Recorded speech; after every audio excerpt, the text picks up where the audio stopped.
what are some of the ways that we as physicians and providers talk to patients? And when we get to your narratives, I definitely want to hear back on this. I think I had the opportunity to have breakfast this morning with 2 current students, and I was just talking how I went for 2 routine health appointments, allergist and a dermatologist, 2 days ago. And by the time the attending physician came in the room, he literally just started talking at me. It was like, no hello. I was sitting there in my underwear with like the drape on me at the dermatologist, and like just kept going and going and going. And I asked a question and he interrupted me almost immediately.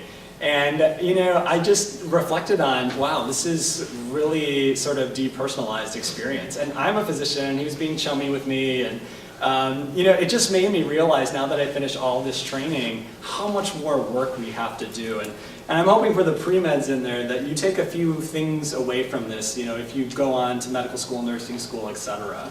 I think one of the most important things you can do, and I have a media clip that will talk about this, is know how to use and when to use open-ended and closed-ended questions. Now, there's entire lectures in medical school on this, but I just want to introduce the concept, because you will see this concept in your everyday life. And I think that's another reason why I put this slide in. When you talk to friends, when you talk to family members, when you talk to strangers, how you ask a question, how you form a relationship with someone is predicated partially on how you ask the question. So if you ask a closed-ended question, which is one that has a dichotomous answer, such as yes or no, a when question, a how often question, these quantitative questions, these dichotomous questions, actually don't allow for much relationship forming. And it's certainly the case in medicine, and I have an example that I'll just show in a second too, that's the case. But when you use questions that are open-ended, like, what did you do today? Why do you feel that way? How did that happen? Tell me more when you say that you felt angry about that. How did that work out for you? These types of questions, certainly in the clinical encounter, open up a whole new world of possibility for the way that you connect to your patients and how you identify with them. And as a result, you're probably going to have more opportunities to be a better care provider because you'll understand more things from their lives. There's a whole concept, which some of you may be familiar with, called social determinants of health, which is there are things that are social determinants of health that impact our health every day that might not be biomedical. So your living situation, where you live in terms of your zip code, how much violence is in your community, do you live in an area with supermarkets, do you use mass transportation or have your own? All of these things affect our health. It's been very well researched. And you can't necessarily get at those things with the way that our current healthcare system sets up the medical interview. And so questions that are open-ended are really important to extract that information to create that relationship with our patients.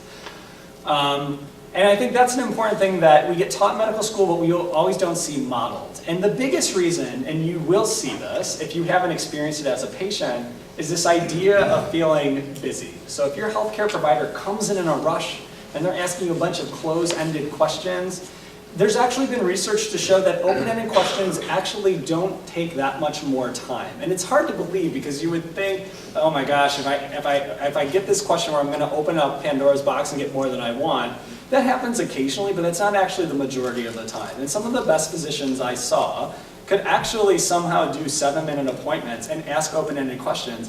And I know that their patients were so much more satisfied than other colleagues of theirs that would just sort of do the more close-ended, be very kind but very close-ended approach. So an example of a close-ended question would be, your blood sugar numbers are high today, you have diabetes, I need to start you on medication, I think we'll start with metformin. Do you have any questions? This is not an untypical encounter in the clinic situation, especially a very busy clinic. But an open-ended questioning method would look at that very differently. Your blood sugar numbers are high today, and when I look at the numbers, they tell me you have a disease called diabetes. What do you know about diabetes? How do you feel about this? This approach completely transforms what you would get if you didn't do this. And a lot of times patients aren't empowered enough to sort of say, slow down, what did you just diagnose me with? Because we diagnose people with diabetes every single day. And so we have to remember as healthcare providers, as people forming relationships and in relationship with patients, that this is new to them. And I think in any profession where you're interacting with people not part of that profession and you're completely immersed in that profession, this is a huge pitfall. And this is one that I think even the most well-intentioned people fall into sometimes in the clinical scenario. All right. So I have a few narratives that I'm just going to share from my residency. And then I'm going to read a passage from a piece that I had given to me from This I Believe, which is a series on National Public Radio. And so, you know, I was telling also the same folks that I had breakfast with this morning that one of the things I really regret about not doing in my medical training is writing down more stories of my patient encounters. And I have done a number, and I'm actually trying to write a few up right now as well, because I just found them so powerful. You know, one of the ones that I had with one of my patients I grew closest to, I'll call him George. This gentleman had diabetes. It wasn't very well controlled. I met him my intern year, so 3 years ago. And he was very slow gentleman. I didn't know what his health literacy was, but I could estimate that it was pretty low. Well, in the middle of my second year of residency, I realized that I still wasn't making good headway on controlling his diabetes. And I asked him just how things were going at home. And by asking that question, I got a lot of interesting answers. I found out that he had just lived in an abandoned mobile home in a forest in rural Connecticut for a couple weeks because his wife kicked him out. And then, through other questions, I learned that he couldn't read, that he was completely illiterate at age 53. And then I learned that he used to be a carpenter at some point. So I have this vision of the clinic as a utopia, which is I think that community health centers and clinics have the ability to address multiple social determinants of health. This is something that people within the profession would, you know, this would be a controversial topic. But I thought, you know, I'm going to see what I can do to help him because he can't take care of his diabetes. He's not going to quit smoking because, you know, he told me I've got so much free time that I don't know what else to do except smoke. And I knew he wasn't refrigerating his insulin regularly if he was, you know, a transient person at times. So one of the things I did with my team is we found free English teaching courses in the town he was actually living in by the time he was living somewhere. And he brought in pictures like that were a decade old of carpentry work that he had done. And it was really, really high quality work. So by the time I left, he had made me an end table. He was making furniture for other physicians in the group.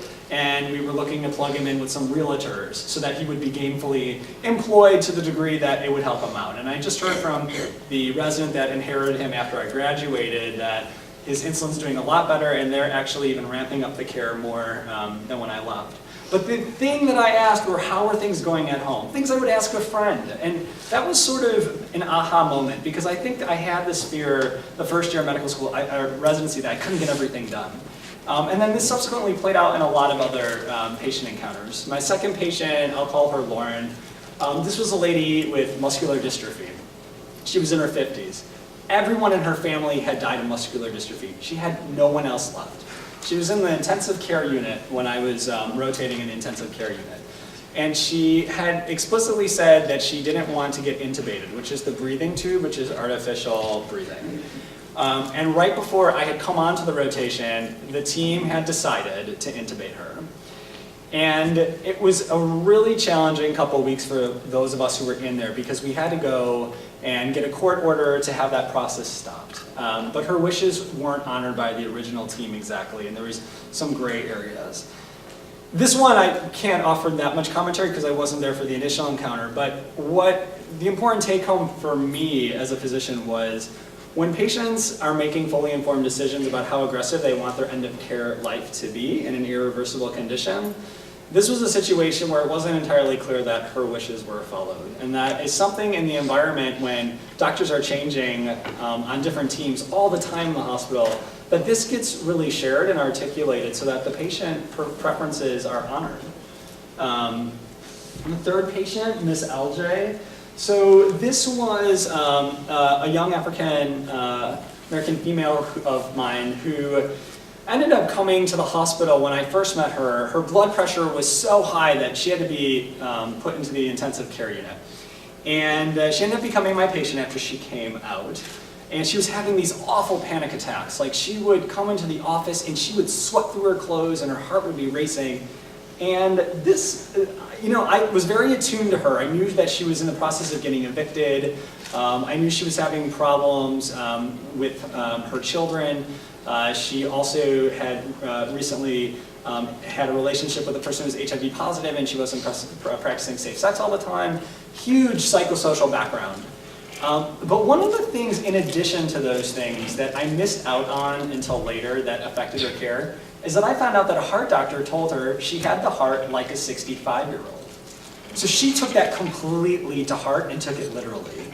And I found out that one of the reasons that she was so anxious was because this physician told her that her heart was 65 years old. Well, he used that as a metaphor, but she took it so literally. And I never even thought to ask, what do you understand about what your heart doctor said about your condition? Like, that level of something that I would take for granted didn't dawn on me until she told me. And we had to go through a whole process of explaining what actually was going on with her heart so that she didn't think she had 10 years left to live, which is exactly what she thought. The third patient I saw, I'll call her Annabelle, in a methadone addiction clinic. And this was a patient who was living in a halfway house, and she came in with a sore throat, and she was getting these recurrent sore throats. Well, one of the things that you hypothetically think about with people with sore throats, which I had never thought about in a patient before, but something just clicked in me, was gonococcal pharyngitis. So basically, gonorrhea can infect the back of your throat. So I thought, these are like one of these uncomfortable topics, and it's the first time I met her, and yet I was trying to think, how can I practice the effective communication skills that I'm supposed to have in someone with a very potentially sensitive subject, one that might not come out with anything. Well, I asked her, have you engaged in any oral sex? And she's like, yes, I have recently. And, I explained to her, well, have you heard of this condition? And she's like, no, I had no idea. And then I realized by the look on her face that I probably should ask more questions. And I asked her, I said, have you been exchanging sex for money, to help, make ends meet? And she said yes. And so that opened a whole conversation that was really important for her health and for empowering her. And again, it was a question that no physician would probably be faulted for not asking because it's so uncomfortable, and it's also you're meeting a patient for the first time. But by establishing that trust and by trying to think about how am I best going to communicate with this patient, it was really important that I did that so that I could talk about some things that were really important to her health. And the last patient that I'm going to use, I'm going to call him Dan. This was a very pleasant 70-year-old gentleman. He came in, he was alcohol abuser, gentleman who was completely unkempt, and he was giving a really hard time to the residents, the ER physicians, and my intern who was working for me spent more time with him, and he was saying, oh yeah, he's not really talking to me, he's really grumpy, et cetera, et cetera. And I said, all right, I'm up for a challenge, we'll see how this goes. So it was like a rare night where I could sit on a patient bed and talk to a patient for an hour, which was fantastic. And so I talked to Dan, and I found out that he was 75 years old. He lived in this old conservative town in Connecticut, and he told me how he used to go, he had macular degeneration, so none of us knew this. He was essentially just almost blind. And he would go to the bar, and he'd sit there and he'd make fun of Sarah Palin, and all these other old white men like him would sit there and look at him because they were all Republican. And I said, well, why, are you drinking a lot? Why are you drinking a lot? And he's like, have you ever listened to NPR on Saturday morning? It's so much funnier when you're drunk. And he said it just completely serious. And I was like, you're right. Wait, don't tell me it would be a lot funnier if I was drinking. Or car talk. And so it was just sitting down and like having one of these like feel-good moments that I thought I didn't have time for, that I actually did have time for. I probably would have sat in front of a computer doing I don't know what during that hour. That really opened up this relationship, and as a result, he ended up becoming my patient for my last 6 months in my residency program. And and I think part of it is because I sat there and listened to him. He had been fired from 2 other doctors, including one who worked in that hospital who I talked to personally. And I realized he just wants to feel like he's a person, not a patient. And that really is an important distinction. And sort of to emphasize that point, I'm going to close with a story here. This is from this I believe, titled Listening is Powerful Medicine. It was Sunday. I had one last patient to see. I approached her room in a hurry and stood at the doorway. She was an older woman, sitting at the edge of the bed, struggling to put socks on her swollen feet. I crossed the threshold, spoke quickly to the nurse, and scanned her chart, noting that she was in stable condition. I was almost in the clear. I leaned on the bed rail and looked down at her. She asked if I could help put on her socks. Instead, I launched into a monologue that went something like this. How are you feeling? Your sugars and blood pressure were high, but they're better today. The nurse mentioned you're anxious to see your son who's visiting you today. It's nice to have family visit from far away. I bet you really look forward to seeing him. She stopped me with a stern, authoritative voice. Sit down, doctor. This is my story, not your story. I was surprised and embarrassed. I sat down. I helped her with her socks. She began to tell me that her only son lived around the corner from her, but she had not seen him in 5 years. She believed that the stress of this contributed greatly to her health problems. After hearing her story and putting on her socks, I asked if there was anything else I could do for her. She shook her head, said no, and smiled. All she wanted me to do was listen. And I think what really touched me about that story is that this physician already saw herself as someone listening and identifying with the patient, but she wasn't really hearing what the patient was saying. She heard a couple facts, a couple things that make her connect with the patient, but she didn't hear the story. And I think that's something really important that often gets lost in the encounter. All right, so I have a couple media clips that I'm going to show, and then I'd like to talk about them before we sort of move into the last session for today.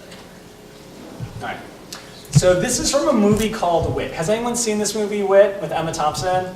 Fantastic movie for anyone who's in the health profession or wants to be. So we're going to start with a clip here.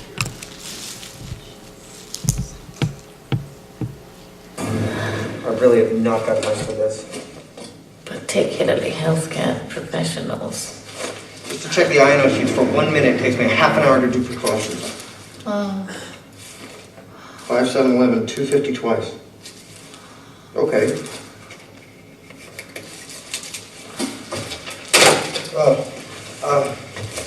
Professor Baring, how are you feeling today? Fine, just shaking sometimes from the chills.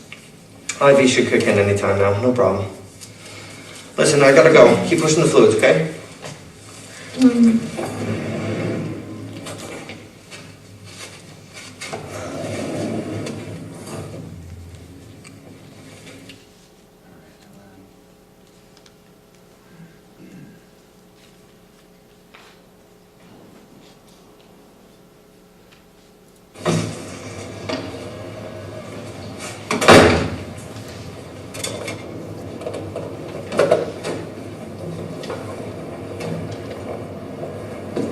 Name? B-E-A-R-I-N-G. Kilikin. It'll just be a minute. Time for your break. Yep. Take a break. All right, so we're going to start with that one. I would like someone to describe what happened in the first scene. I'm intentionally going to be that vague. What happened? Because how you see what happened makes a difference about what you saw happen.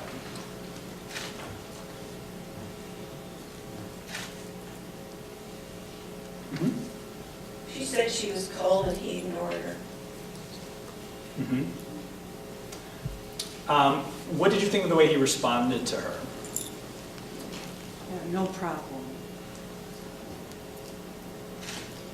It was almost like he had a script he was going to say no matter what she said.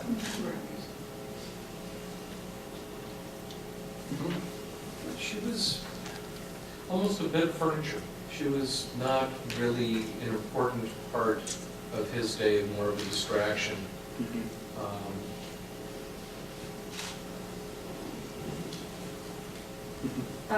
He didn't even go around to look her in the face. He just stood behind her by the doorway, like trying to just get out as quick as possible. I appreciate that, and that's really important. Okay. So this is unfortunately, I feel like I'm being the negative doctor today. This is unfortunately not uncommon, and especially in the intensive care unit. Again, this would be another talk about the burdens on healthcare professionals in training, in terms of how training is structured, and I actually have another diatribe about that, and that's actually one research interest that I have, is how we're trained. But this is how a morning is in the intensive care unit or a very busy cancer service at any hospital, which is he's a resident or an intern, goes room to room, and they have X amount of minutes, and they have to look at the vitals, which is with the 5, 7, 11, 250. And it's just very harried, and you have to have all yourself organized before rounds start. And so this is actually probably a little bit of a dramatized extension of that. And I think all the clips I picked are dramatized, but they are very much not off the mark of the problems of communication that may resonate with you or family members, but also things that I witnessed in my own training. And hopefully did my best to avoid doing, but probably wasn't always successful at it. The second clip I just sort of put in there, I mean, this is a radiology technician, but the point is that this is the healthcare system. She already knows if they're going to ask her name, her doctor. She's another patient that's coming through. She's going to get beam radiation in this one, I believe. And it's this idea that her experience in the hospital is very depersonalizing, where she's a patient, not a person. And again, that's a theme of something I want us to be aware of so that we can also address that. The second one, let's get the second clip. Second clip is also from the movie. This one is so important for you pre-meds out there. So I'd like to hear pre-meds in particular respond to what worked and did not work from this clip. History and ask you a few questions. He's Dr. Kalikian's fellow. Professor Baring, I'm Dr. Posner, clinical fellow at the medical oncology branch, working with Dr. Kalikian. Sit over here, please. Professor Baring, I was a student at the university. I took your course in 17th century poetry. Did you? Yes, I thought it was excellent. Well, thank you. Were you an English major? No, biochemistry. But you can't get into med school unless you're well-rounded. And I made a bet with myself that I could get an A in the 3 hardest courses on campus. How'd you do, Jace? Success. Really? A-. It was a very tough course. Yeah, I'll call you. Okay.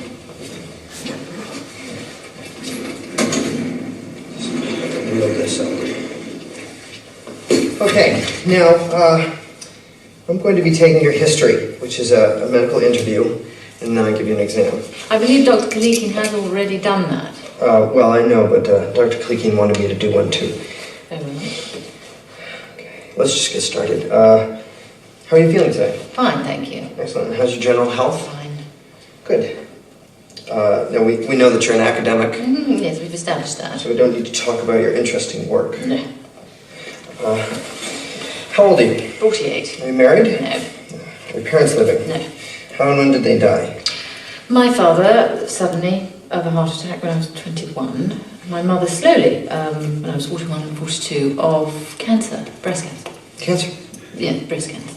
I see. Any siblings? No. Now I'm going to ask you about your past medical history. Have you ever been hospitalized? Yes, I had my tonsils out when I was 8. Have you ever been pregnant? No. Heart murmurs? No. High blood pressure? No. Venereal diseases? Uterine infections? No. Thyroid, diabetes, cancer? No, well, cancer, yes. Well, when? No.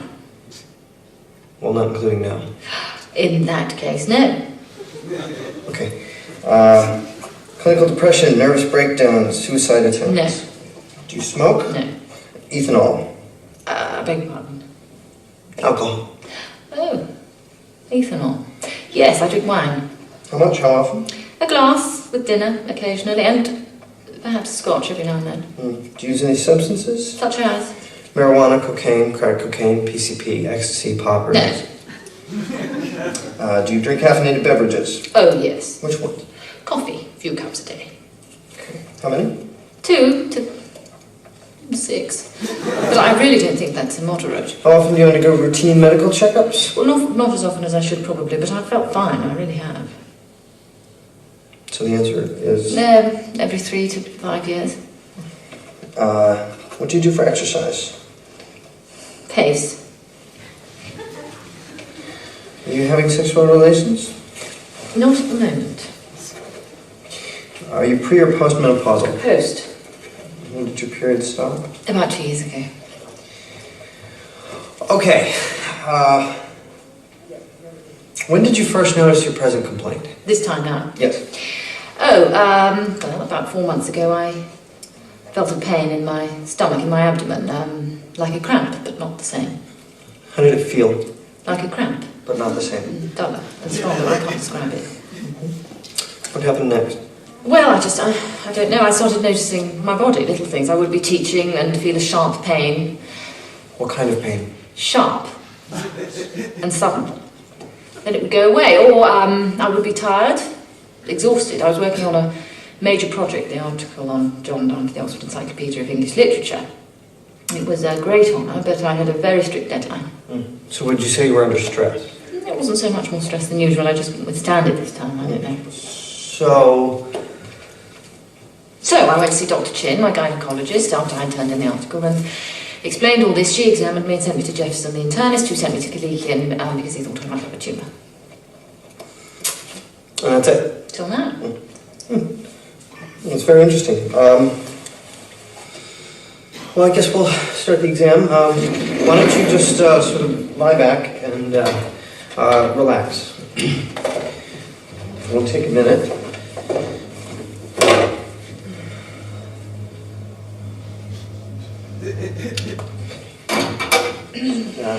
Let me get the sheet here. Okay. Okay. Oh yeah. Just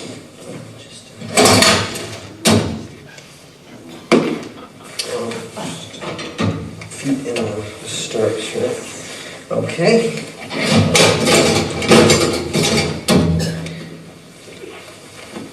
Okay. Could you just, yeah. There. Good, okay.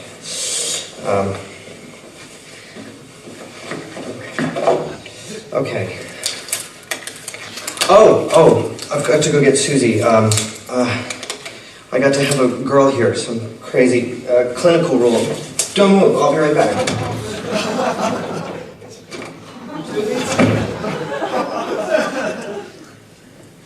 I wish I had given him an A.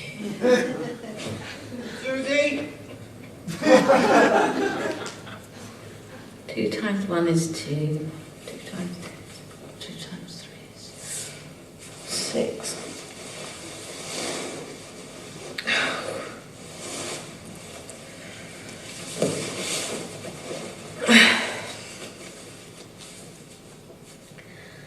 Death be not proud, though some have called thee mighty and dreadful. Okay, so a few factoids. Those examining tables do sound exactly like that. And I will also say there is a medical residency program in South Carolina where the director has all the male OBGYN residents gown up, and they're in that position, which is called the lithotomy position, and he leaves the curtain open and puts it by to like inculcate the male residents never do basically that. But I want to dwell on the communication part in particular. So I'd like to hear some people note what they saw happen in that scene. Uh-huh. He wasn't using language she was familiar with, like the abdominal number. Uh-huh. She didn't know what he was talking about. He wasn't really listening to her, Uh-huh. what she had to say, because he kept having to He also doesn't explain what he's doing. Right. Like, before he does it so that she's comfortable enough with what he's trying to do. Which is very inconsiderate. It seemed like he was trying really hard to prove to her that he was interested in her well-being by bringing up the history and asking her questions and all issues with the process. He was trying to be a really good doctor, but he didn't allow himself to slow down and trying to prove himself. So he was just going through the motions while trying to be a good doctor, but it just seemed like it was his first time. Okay. Like, I felt that he tried to connect with her by saying, you know, I took your class, but then immediately dropped off and he's like, oh, well, I need to look well-rounded. Like, that's kind of a rude thing to say, in my opinion. So, like, and then, like, with the history, as she had pointed out, like, it was very methodic. Like, when she said, oh, my father died suddenly when I was 21, why not elaborate on that? Or, well, like, and then she talked about her mother. It's like, instead of saying, I'm sorry for your loss, it's just like, oh, okay, what's next? So. Great. Anything else stick out at anybody? I was going to say that he seems to have mixed up the open and closed-ended questions frequently, because he asked a lot of the open-ended questions when he should have just gotten information from listening to her. And he was always asking a closed-ended question all the time, just a yes or no answer. To a lot of these other important times, you know, she's talking about her parents dying or different things. That's a good point. And a lot of times, and this is like part of like medical education theory with open-ended questioning, you actually get a lot of what you need if you let the patient tell her his story. And that actually really is true. And I remember like just being afraid of that. And when I do closed-ended questions, I tend to let my patients know, I'm going to ask you this part of the interview now. These questions are typically yes or no. If you'd like to elaborate on anything, please interrupt me. You know, what he did there is he just went right into it. He doesn't really look at her. He looks at her when he doesn't get what he quite wants out of her. And his best, you know, attempt at being empathetic is saying interesting, right? Like, and this is where the patient's seen as, you know, arguably that is a depiction of interesting mostly because, oh, this is how your disease happened to you. But maybe not as much as, I'm sorry that that happened to you, right? There's no sort of saying, oh, that must be awful, that a sharp pain is being metastatic ovarian cancer. For time's sake, I'm going to go to the next one.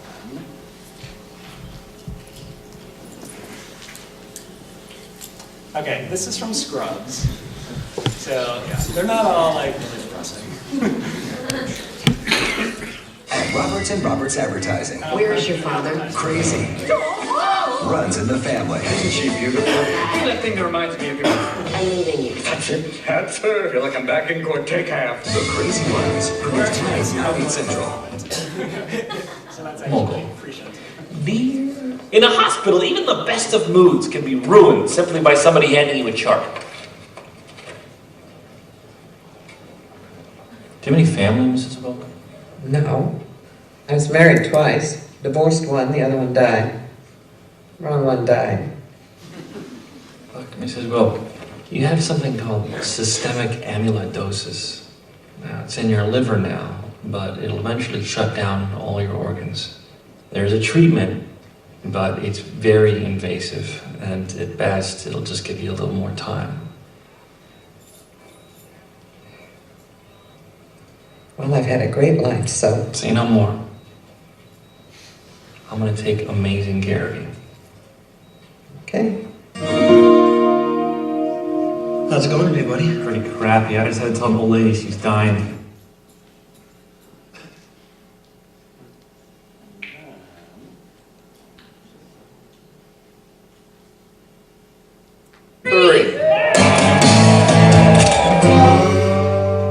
What are you doing here?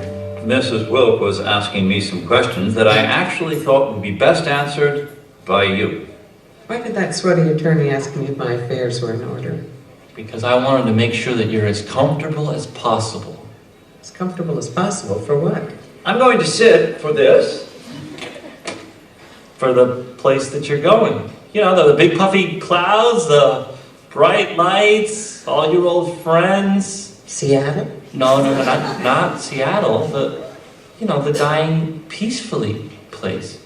What are you talking about? Now I'm going to stand. this morning you told me that you'd had a great life. Exactly, and I'd like to continue it. Oh, this is just a misunderstanding. I'm so sorry. Tell her it's a misunderstanding then. He's tried to kill before. In a hospital, the words "I'm sorry" can mean a lot of different things. So the surgery went fine. Unfortunately, I didn't find any medical reason for your pain. It can mean I'm giving up on you. Sorry. Alright, I'm going to play the next couple together and we can sort of reflect on them together. I'm only going to do one of these. Let's do this. This one is so important.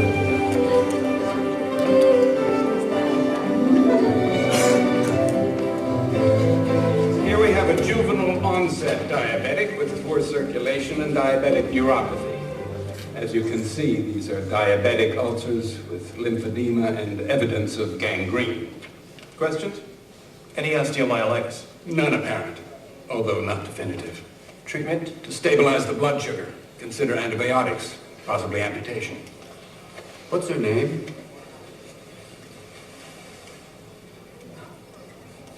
I was just wondering the patient's name. Marjorie. Hi, Marjorie.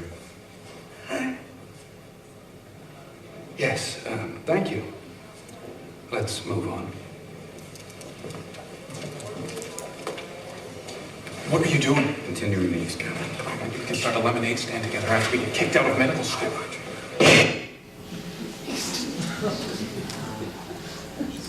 And then we'll do the last one, which is from Knocked Up.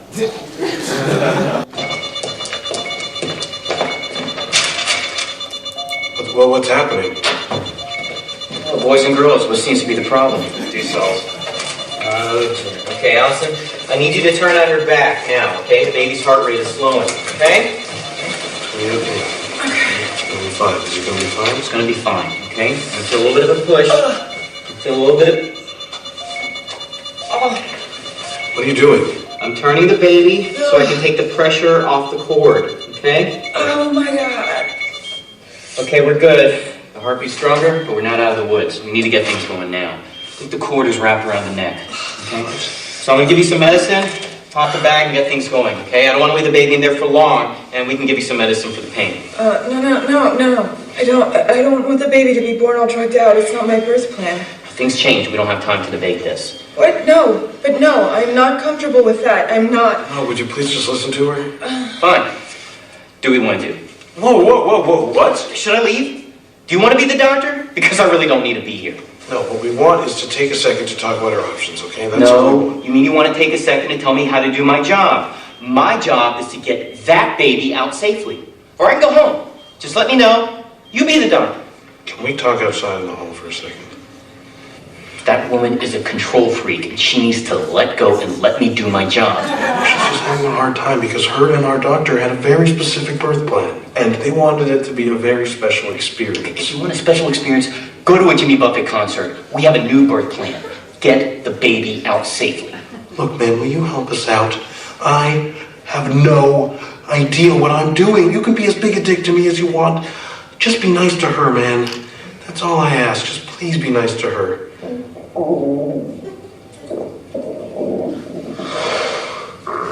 Oh. Are you okay? I think so. I'm sorry. Let's start fresh. Thank you, man. Thanks. This is healthy. This is good. I think we're bonding.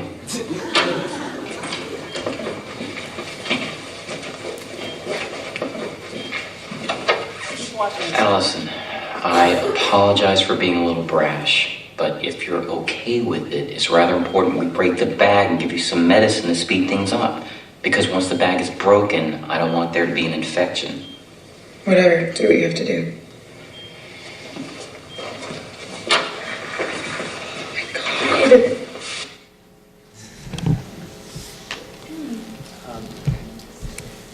Dr. Lee, is it okay if we go over a few minutes? Sure. Okay. I know it's the last session. Thanks for staying, guys.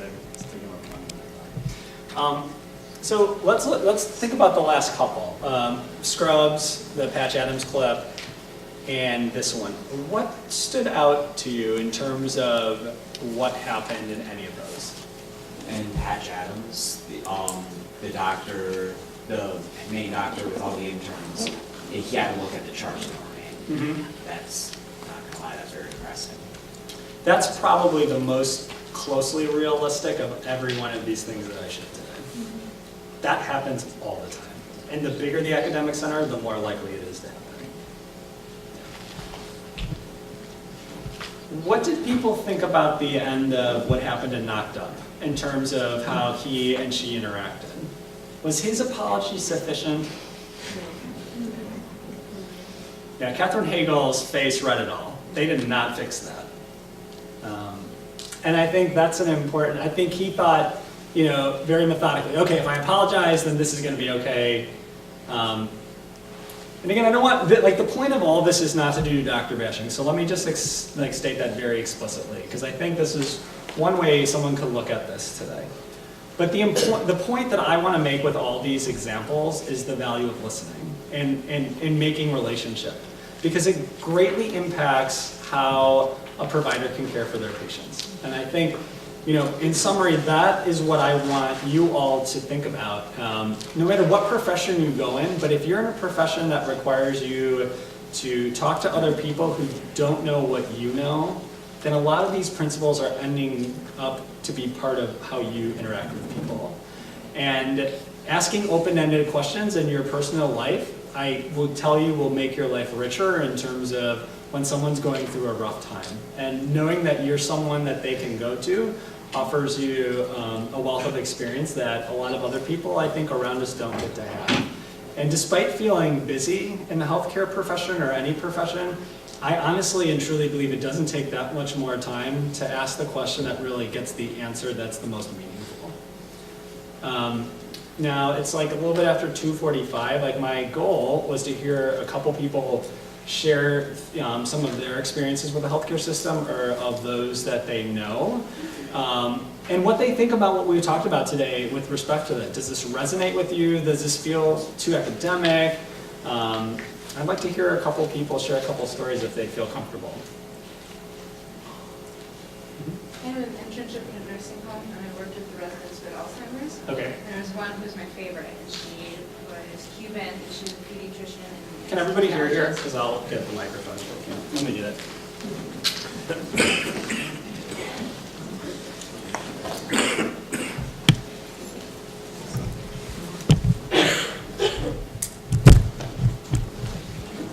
Am I competent? Yes. Okay. So I was working with Alzheimer's patients, and one lost the majority of her English with Alzheimer's, and she was a pediatrician and an anesthesiologist, and it was just interesting to see her dealing with knowing that she was a doctor and she doesn't like being told what to do. You have to like either call her grandma or Dr. Rivera, like that sort of thing, and she would always want to come and sit and talk because I was one of the few people that knew Spanish, and she'd always tell me how good it was to have a companion and just have someone listen to her.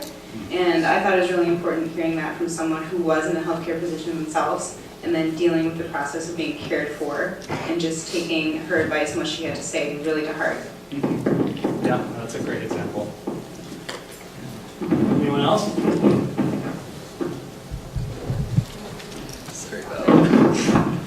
So this isn't about like a doctor, it's about a speech language pathologist that I was observing.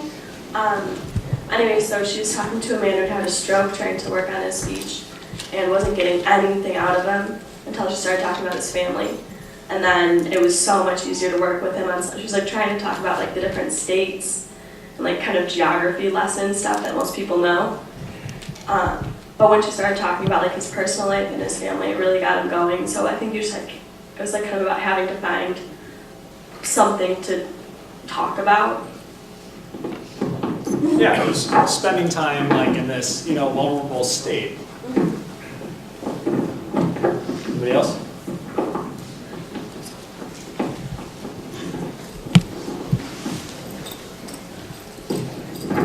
Okay, oh geez. About 20 years ago, my mom was 8 months pregnant with me, and she was going in for a regular checkup because she had had a lot of pain.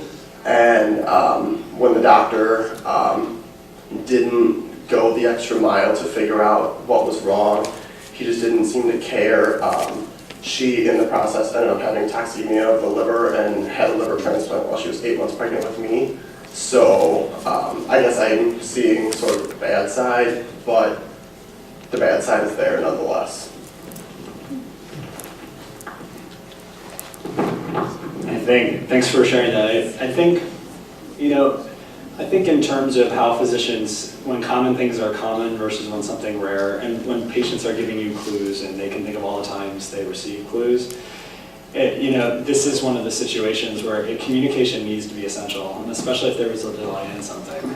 Thanks for sharing that. It's really powerful. If anyone wants to be in touch, let me know, and I can give you my email address. I'm in a health policy fellowship right now, and I'm also doing clinical research in the cancer realm and in diabetes.